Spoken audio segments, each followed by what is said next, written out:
ഈ കോടിക്കണക്കിന് രൂപ ചാരിറ്റി കൊടുത്തോണ്ടിരിക്കുന്ന ആ മനുഷ്യന് ഗവൺമെന്റിനെ പറ്റിച്ചിട്ട് എന്തെടുക്കാനാണെന്നേ? എന്താ വിചാരിക്കുന്നത്? ഇവിടുത്തെ ബിസിനസ്സുകാരൊക്കെ ടാക്സ് വെട്ടിച്ചിട്ട് എടാ, പണം ഉണ്ടാക്കാൻ അറിയുന്നവൻ ആരെയും വെട്ടിക്കണ്ടേയും പറ്റിക്കണ്ടേയും കാര്യമില്ലെന്നേ.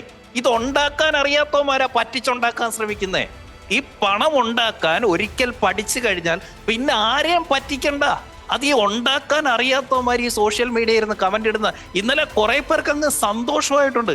ഞങ്ങൾ പറഞ്ഞത് ശരിയായി എന്നുള്ള രീതിയിൽ. ഇത് പണം വെറും പേപ്പർ കഷ്ണം കണ്ടില്ലേ, ഇതാ ഒരുത്തൻ കിടക്കുന്നേ, എൻജോയ് ചെയ്യടാ നീയൊക്കെ. പക്ഷെ ആ മനുഷ്യൻ ഇവിടുന്ന് 56-ാമത്തെ വയസ്സിൽ പോകുന്നുണ്ടല്ലോ, നീയൊക്കെ 10 ജന്മം നിനക്കൊന്നും അനുഭവിക്കാൻ പറ്റാത്ത സുഖം അനുഭവിച്ചിട്ട് തന്നെ ആ മനുഷ്യൻ പോയിരിക്കുന്നത്. അത് അദ്ദേഹം തന്നെ ആ വീഡിയോയിൽ പറഞ്ഞിട്ടുണ്ട്. അതൊരു ബിസിനസ്സുകാരന് മാത്രമേ പറ്റൂ. നീയൊക്കെ അങ്ങ് എൻജോയ് ചെയ്.